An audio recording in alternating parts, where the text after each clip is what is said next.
Hoje nós vamos falar sobre lipoaspiração.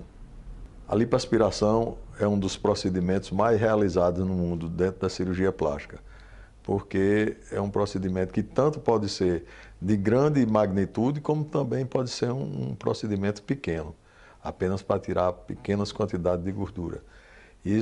Essa técnica foi desenvolvida por Illoux, um médico francês, que nos idos de 1980, ele usava esse aspirador para fazer aborto. Fazia aspiração dentro do útero e notou que com isso também poderia retirar a gordura. E começou a fazer esse procedimento, que já era um método que tinha tentativas com outros tipos de lipoaspiração. Inclusive aqui em Pernambuco, teve um colega que foi o precursor dessa lipoaspiração nesse tipo no Brasil. Ele trouxe esse método da Itália. Esse médico pernambucano, o Dr. Frederico Henriques, ele trouxe essa máquina da Itália e começou a trabalhar isso aqui. E esse método depois veio a se firmar e, como eu falei anteriormente, hoje é o procedimento de cirurgia plástica mais realizado do mundo inteiro. Até porque você faz uma cirurgia de rosto, tem uma gordurazinha numa papada, vai lá, faz a lipo, faz uma cirurgia de mama, tem uma sobra lateral, vai lá, faz uma lipo, certo? Além da inovação grande que essa lipo fez, que foi os enxertos de gordura, que hoje o lipofilling, entendeu? E os enxertos de bumbum, que foi também criado aqui pelo médico brasileiro, certo? Dr. Carlos Romero Cabral, foi um colega nosso aqui de Pernambuco, foi quem incentivou e praticamente começou esse tipo de cirurgia, esses enxertos de glúteo. Retirada a gordura de uma outra parte do abdômen, às vezes das laterais, dos flancos, e é colocado nas nádegas. E os enxertos finos também, feitos através do lipofilling, que são pequenas quantidades de gordura, elas são emulsificadas, é praticamente um óleo, e é aplicado em toda a pele, na face. Isso faz com que fortaleça a estimulação de colágeno e também a pele fica rejuvenescida. O médico que está atrás da cânula é que sabe fazer e sabe como fazer ela. E é uma cirurgia que, se ela for bastante alargada, também tem seu risco, porque ninguém pode fazer da lipoaspiração um método de emagrecimento. A lipoaspiração ela serve como um polimento para isso e tirar as gorduras localizadas, que normalmente elas não vão sair com apenas exercícios. As lipos exageradas podem levar a complicações por conta de desequilíbrios hidroelétricos no próprio paciente e, em alguns casos, pode ser até fatais. Tem que ter bastante cuidado na escolha do médico e no planejamento dessa cirurgia. Na retirada dos volumes, que também pode fazer sequela. Às vezes a pele fica muito fina e faz aderências em algumas áreas. Mas é a cirurgia de eleição, é a cirurgia que se faz mais no mundo inteiro.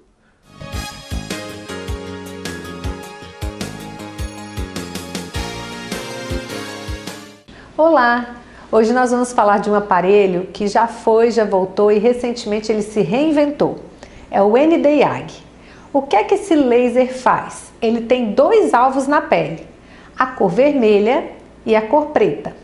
Então ele serve tanto para tratar vasinhos, como varizes, aqueles vasinhos que ficam aqui no cantinho do nariz, como as olheiras, tanto as escuras quanto as vermelhas. E na parte das manchas, ele pega tanto aquelas manchinhas senis, quanto o melasma e as sardinhas. O que é que houve de mudança nesse aparelho? Antigamente, ele soltava um pulso muito forte e atualmente conseguiram fazer com que esse pulso seja solto em picosegundos, ou seja, ele é tão rápido que é praticamente imperceptível a olho nu. A gente enxerga ele como um feixe de luz contínuo, mas na prática eles são vários pacotinhos de luz. Nas lesões vermelhas, ele promove uma redução quando a gente tem aquele vermelhão assim contínuo, por exemplo, na bochecha, da rosácea ou da olheira. E no caso dos vasinhos, ele seca diretamente os vasinhos. Já no caso das manchas escuras, ele promove a explosão do pigmento. E aí esse pigmento depois ele vai ser reabsorvido pelas nossas células de defesa e eliminados da pele. Com isso, ele entrega um clareamento muito natural e com pós muito tranquilo. Em geral não exige afastamento, nem ocorre uma descamação muito significativa, às vezes ela é praticamente imperceptível. Outro resultado muito legal é no fechamento de poros, que incomoda muitas pessoas, principalmente aquelas de pele mais oleosa. Além disso, o ND-IAG é o tratamento de escolha para remoção de tatuagem, principalmente aquelas pretas. É importante frisar que no local onde a tatuagem estava, a pele não fica completamente lisa no local. Você ainda vê o desenho da tatuagem, mas da cor da pele normal. E depois esse tratamento vai ter que ser complementado com outra tecnologia, como por exemplo o CO2 fracionado para ver o nivelamento da pele. No caso do melasma, também é muito importante você conversar com o seu médico, porque não é todo mundo que pode fazer o ND-IAG. Se o melasma estiver na fase ativa, ele pode inclusive ter piora com esse laser. Então você tem que discutir isso e realizar todo o preparo antes de submeter à aplicação. Hoje você ficou sabendo um pouco mais dessa novidade de um laser super versátil que pode ser utilizado para tratar vários problemas de pele, e aguardo vocês semana que vem aqui novamente no Medicina Estética na TV. E acompanhe as nossas redes sociais para saber mais sobre novidades em dermatologia, @davan.dermatologia.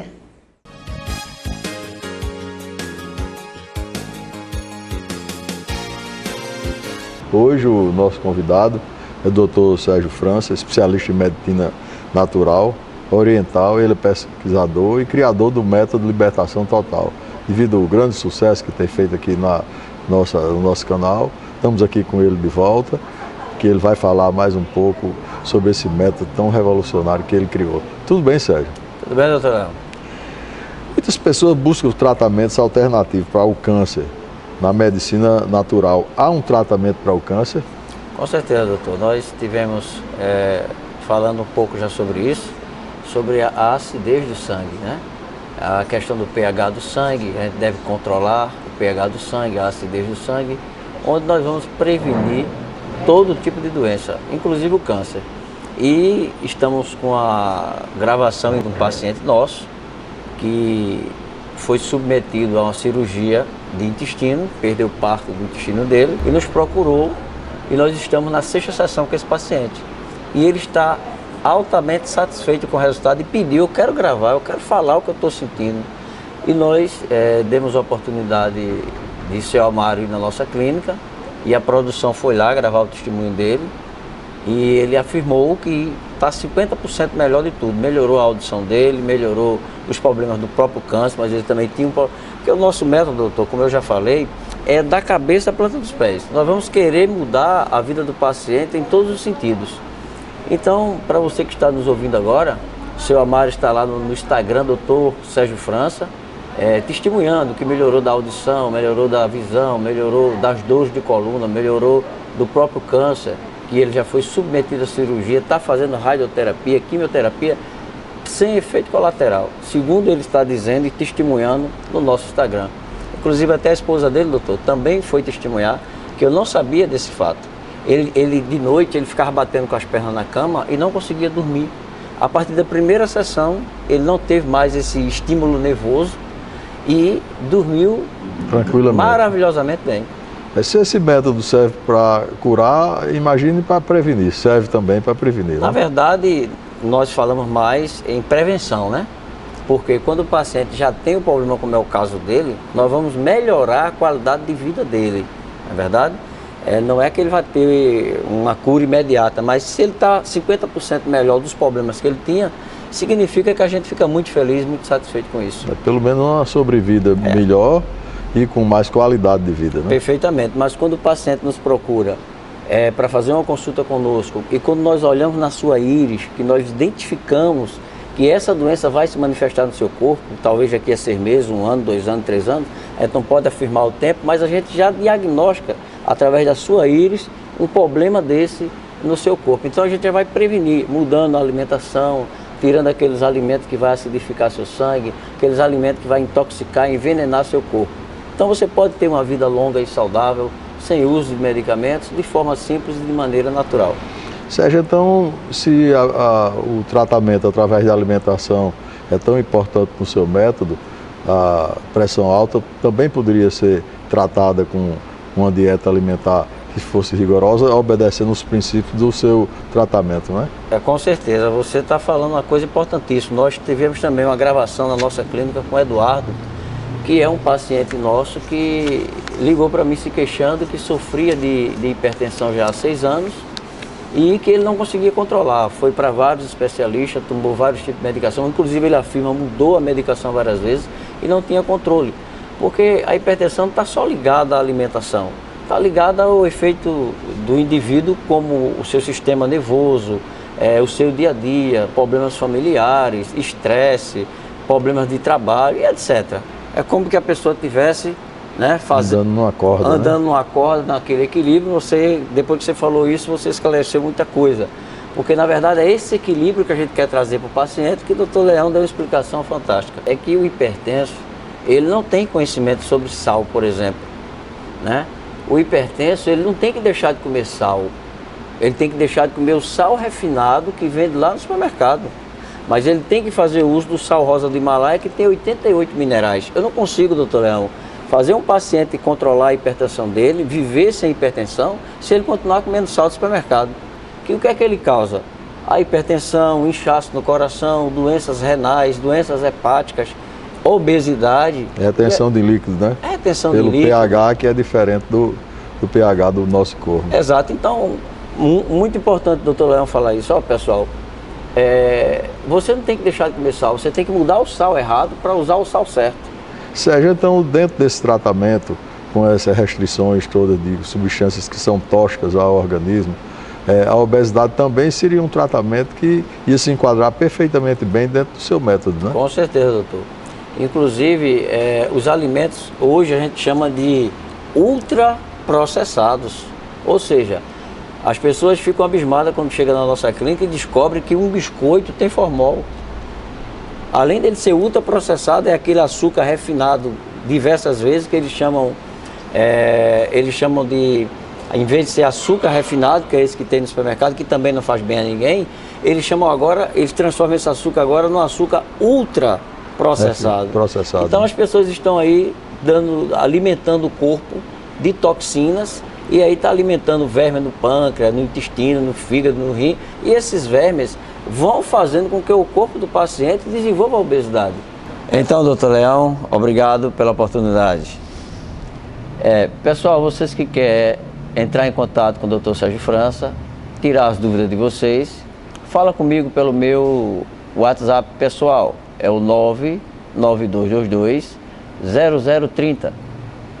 Também você pode me seguir nas minhas redes sociais, Dr. Sérgio França, Dr. Sérgio França, no Instagram, no YouTube e no Facebook. E nós temos uma cortesia especial para vocês. Vocês que assistem e que curtem o programa Medicina Estética, vocês vão seguir Dr. Sérgio França no Instagram, no YouTube e no Facebook. Lá vocês vão se inscrever.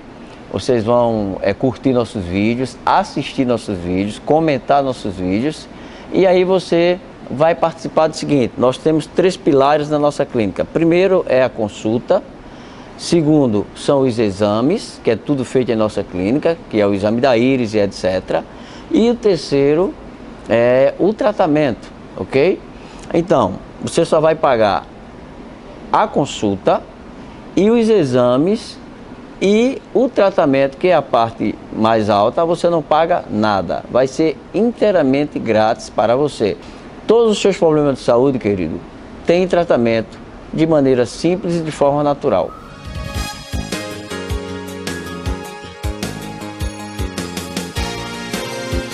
Hoje vamos falar sobre rinoplastia. A rinoplastia é a origem da cirurgia plástica. A cirurgia plástica foi descrita em papiros egípcios há 3.000 anos antes de Cristo, se falando já em reconstruções nas mulheres adultas, onde eram amputados os narizes por castigo. Então, algumas pessoas, no caso da época, os açougueiros, os barbeiros, começaram a fazer essas reconstruções com retalhos da testa. E daí nasceu a cirurgia do nariz, com o aspecto reparador e depois com o aspecto estético. A gente, cirurgião plástico, trabalhou muitos anos em cima disso. Há uns 30 anos atrás se começou a fazer a exocirurgia. O que é exocirurgia? A cirurgia do nariz feita aberta, porque a cirurgia que Joseph preconizava era uma cirurgia toda fechada, trabalhada tudo por dentro do nariz. E a exocirurgia não, a gente abre, levanta e reposiciona as estruturas, tanto tirando alguma coisa que esteja sobrando, como também adicionando quando se faz os enxertos, tanto cartilaginosos como ósseo. Então, é uma cirurgia onde eu tenho uma experiência muito grande, já tenho em torno de 3.000 casos operados de nariz, então, isso tanto na aberta como na fechada. Tenho uma experiência muito maior na fechada do que na cirurgia aberta. E os resultados são normalmente bastante satisfatórios. Apesar de ser uma cirurgia onde qualquer defeito, às vezes 1 milímetro que você tem de diferença é notável, porque não tem como esconder o nariz. Hoje em dia, inclusive com o uso dos Instagrams e das mídias sociais, de Facebook, essa coisa toda, as pessoas usam muita fotografia e às vezes o flash faz com que a linha de luz mostre qualquer desvio e isso é causa de insatisfação no resultado de cirurgia de muitos cirurgiões, inclusive também comigo. E é uma cirurgia onde existe um grau de correção muito grande, exatamente porque esses milímetros eles são bastante notados. Coisas que numa diferença de altura de mamilo, de mama, ou às vezes é uma diferença numa gordurazinha na barriga, isso aí não se nota, não se vê, mas no nariz é altamente perceptível. Então, é uma cirurgia que você deve escolher o seu cirurgião com cuidado, ver uma pessoa que seja bastante treinada, que tenha habilitação na Sociedade Brasileira de Cirurgia Plástica e não fazer com qualquer pessoa, até porque essa cirurgia, apesar de ser no rosto e haver invasão de algumas especialidades dentro da cirurgia plástica, ela é recomendada a ser feita pelo cirurgião plástico, certo? Quando existe alguma parte funcional, aí sim, o otorrino entra para fazer o tratamento da respiração, que seria, no caso, a parte funcional. E muitas vezes o nariz ele é defeituoso, ele é torto, porque tem um desvio de septo. É como se o alicerce de uma casa fosse torto. Então, o alicerce sendo torto, isso vai até a parte do telhado, que no caso seria a parte externa do nariz. Então, essa associação da cirurgia plástica com a otorrinolaringologia, isso aí faz com que a gente tenha um resultado muito mais satisfatório, porque cada um especialista vai trabalhar dentro da sua área. E isso aí vai trazer, além de um conforto maior, um resultado muito melhor para o nosso paciente.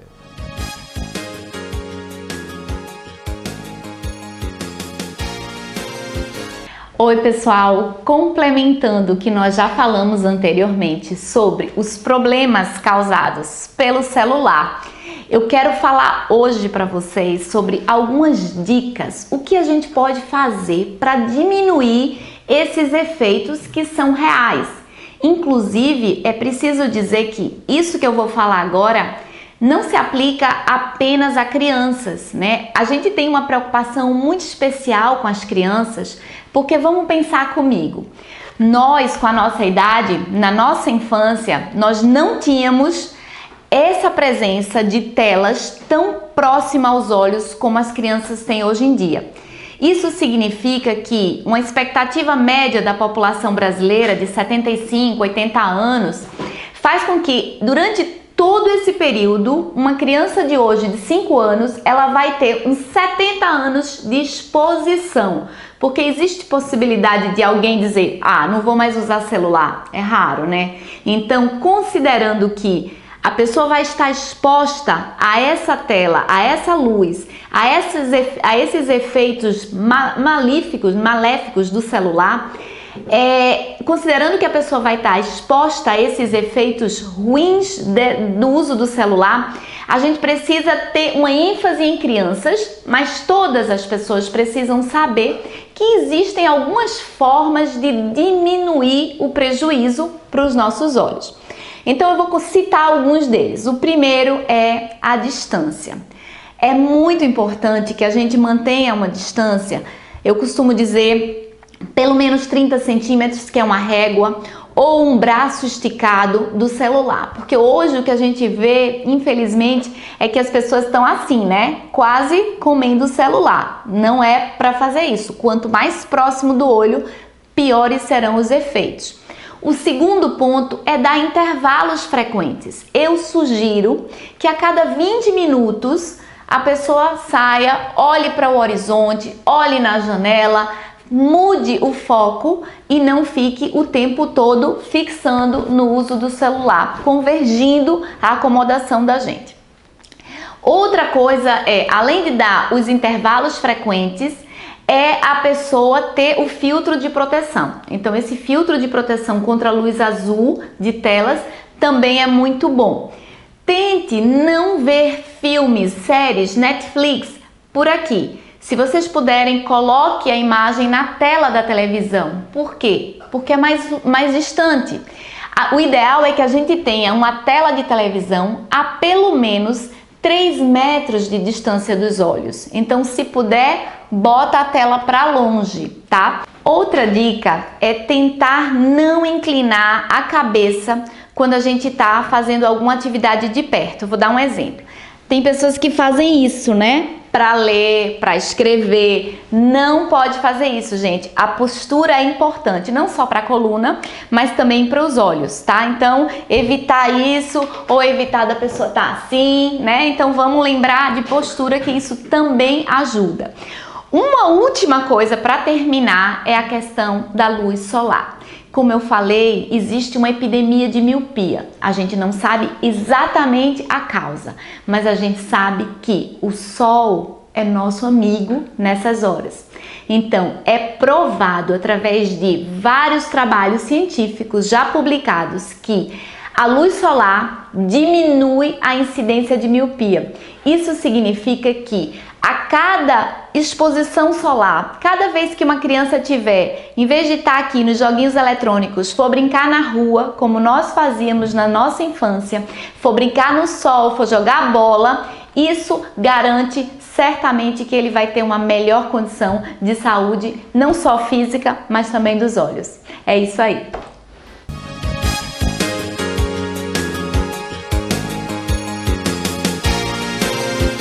No caso de Ana Cleide, nós fizemos alguns procedimentos no sentido de reequilibrar a face dela, que era uma face redonda, bastante pesada. Então foi feita uma cirurgia de média complexidade, onde fizemos uma blefaroplastia, um levantamento de nariz, que eu chamo uma cura de pitose nasal, cirurgia pequena, onde a gente trabalha só nas cartilagens e faz uma suspensão, você vê que dá um equilíbrio melhor. Foi feito uma lipoaspiração na papada, certo? Recolocação de gordura na região nasogeniana, com preenchimento dessa própria gordura que saiu da papada, e uma retirada das bolas de bichagem, a chamada bichectomia. As pessoas comentam muito, o que você fez que está tão diferente, tão bonita, mas não sabe o que é, vê que eu estou diferente, e aí eu disse, olha, olhando assim, não vê que, mas está bonito. Todos esses detalhes a gente soma para que tenha um todo, eu sei que eu fiquei assim, que seja realmente agradável. Né? Eu tô super Vamos mostrar o passo a passo da sua cirurgia para o telespectador ver e ficar ciente de tudo que foi realizado. Pois é, muita diferença, viu? Prepare.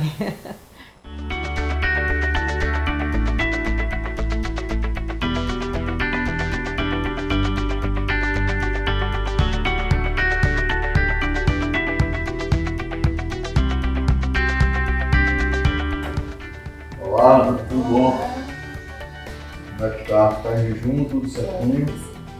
Animado, disposto? Vamos fazer a arrumação aqui, para deixar você mais, dar uma melhorada nesse nariz, tirar esse excesso de pele e tal, tirar essa bola de puxar e aspirar um pouquinho a papada.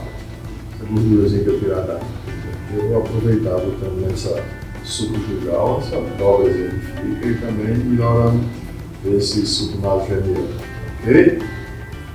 Tranquila, né? Tranquila. Vamos ver lá na sala agora, viu?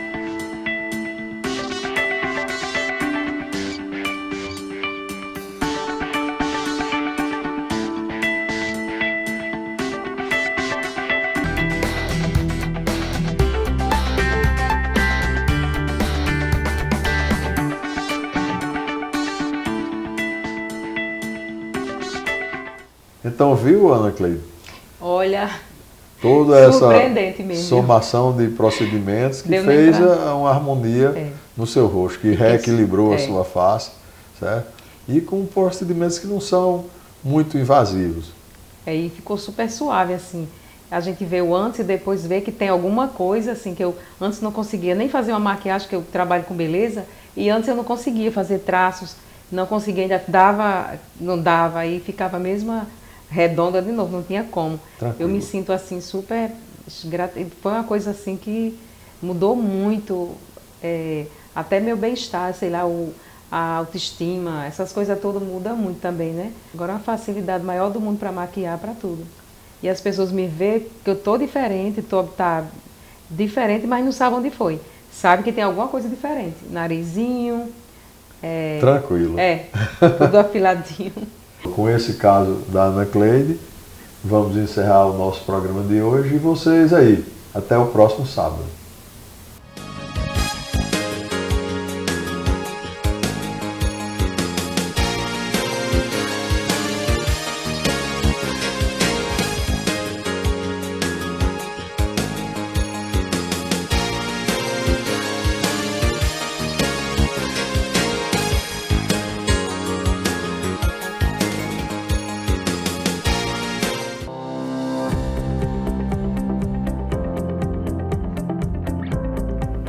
Então, há muito tempo já as mulheres já têm procurado fazer preenchimento labial. Os lábios ficavam de forma muito irregular, não ficavam uniforme.